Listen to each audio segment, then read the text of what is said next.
Drôle d'époque avec vous, Philippe David, comme chaque lundi matin. Bonjour Philippe. Bonjour Patrick Roger. Alors vous allez nous parler de la Chine et Emmanuel Macron était là-bas la semaine dernière. Il est rentré ce week-end, on l'a entendu là déjà où il fait des déclarations contre la Chine. Mais vous voulez regarder, vous, de l'autre côté, comment ça a été perçu Absolument Patrick, un voyage au cours duquel, si j'en crois le site spécialisé Asialiste d'analyse de la politique asiatique, le chef de l'État a fait chou blanc. Alors tant sur l'Ukraine que sur la réduction du déficit commercial français.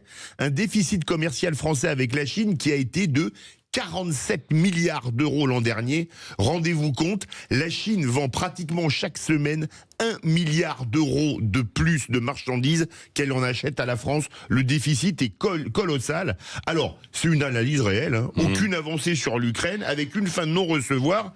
Idem pour le déficit commercial. Mais il restait une arme au chef de l'État à son retour en France. Alors, c'est quoi cette arme ? Une arme terrible, Patrick.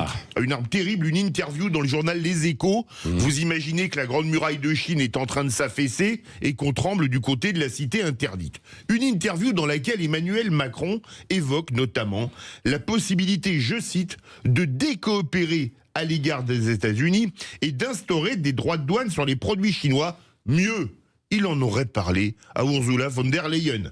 Deux problèmes, Macron fait du Trump, alors qu'il n'en a ni la puissance, ni l'envergure. Vous vous rappelez, Trump à la télé, il disait Europe 25%, machin, il va donner tous les droits de douane. Le problème, c'est qu'il oublie de dire, Emmanuel Macron, que sur les droits de douane, la France n'a plus son mot à dire. Pourquoi elle n'a plus son mot à dire ? Parce que tout a été transféré à l'Europe via la Commission. Tiens, mais pour tout, la politique industrielle, la lubie du 100% électrique, ça a été fait par la Commission. Et en avant Guingamp, vous qui êtes breton. Le Mercosur, au départ Macron disait jamais de la vie, mais comme tout le monde est contre nous et que la Commission veut le faire, il dit finalement c'est peut-être pas si mal que ça.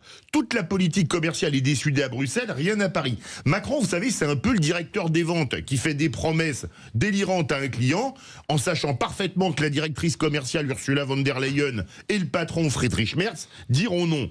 Vous me direz que la France, vous qui aimez pas râler autant que moi, on me dirait que la France est bien représentée à la Commission européenne, avec Stéphane Séjourné, qui est vice-président exécutif pour la prospérité et la stratégie industrielle.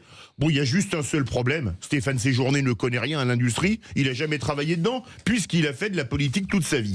Oui, mais alors s'il l'a fait bien, à la limite, ça fonctionnerait. Malheureusement, ça saurait. Je vous sens pessimiste, Philippe. Non, réaliste. Alors vous savez, l'Allemagne décide de tout en Europe, et elle exporte beaucoup plus que la France vers la Chine. La France, c'est 24 milliards d'exportations vers la Chine. L'Allemagne, c'est quasi le quadruple. Alors, pas de guerre commerciale avec la Chine pour l'Allemagne qui risque trop gros, malgré un déficit commercial avec l'Empire du Milieu depuis le début de l'année de 64,7 milliards d'euros. Alors, rien à attendre, sauf revirement total de l'Allemagne improbable, qui a trop besoin des terres rares et des semi-conducteurs chinois. Les menaces de Macron, finalement, Patrick, c'était de la poudre de perlimpinpin. Alors, qu'est-ce qu'on doit en conclure, mon cher Philippe ? Alors, la relation France-Chine est particulièrement bien résumée par Emmanuel Linco, professeur à l'Institut catholique de Paris et directeur de recherche à l'Institut de recherche internationale et stratégique. Je cite: pour Pékin, la France apparaît aujourd'hui comme un pays has-been. La réalité est que l'on intéresse de moins en moins. Notre expertise est encore reconnue en aéronautique, mais globalement, l'Empire du Milieu nous perçoit comme une nation archaïque, bordélique, inefficace politiquement et médiocre économiquement. Un diagnostic chinois que je qualifierais de Deutsche Qualität et qui explique un peu le peu de considération que la France a aujourd'hui en Chine comme ailleurs.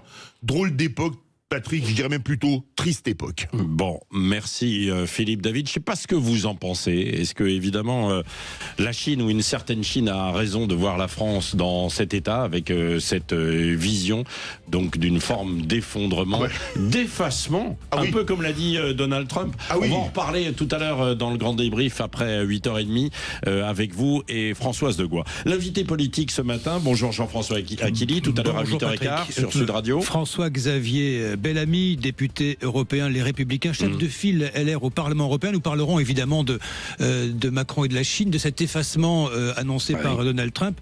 Nous reviendrons également sur le vote du budget de la Sécu, c'est important demain. C'est demain. Que vont faire les Républicains et la fin du front républicain évoqué par Nicolas Sarkozy dans son livre à paraître mercredi, le journal d'un prisonnier. Bah oui, c'est l'une des questions d'ailleurs que nous vous posons évidemment. Qu'est-ce que vous en pensez de cette phrase de Nicolas Sarkozy? Parce qu'il assure à Marine Le Pen qu'il n'y aura pas de front républicain anti-RN. Est-ce qu'il a raison? Est-ce qu'il a tort? Ou vous n'avez pas d'avis? Eh bien, vous allez sur les réseaux sociaux, notamment Twitter et Facebook, et puis vous pouvez répondre, et je donnerai quelques-unes de vos réactions. Dans un instant, les Chevaliers du matin.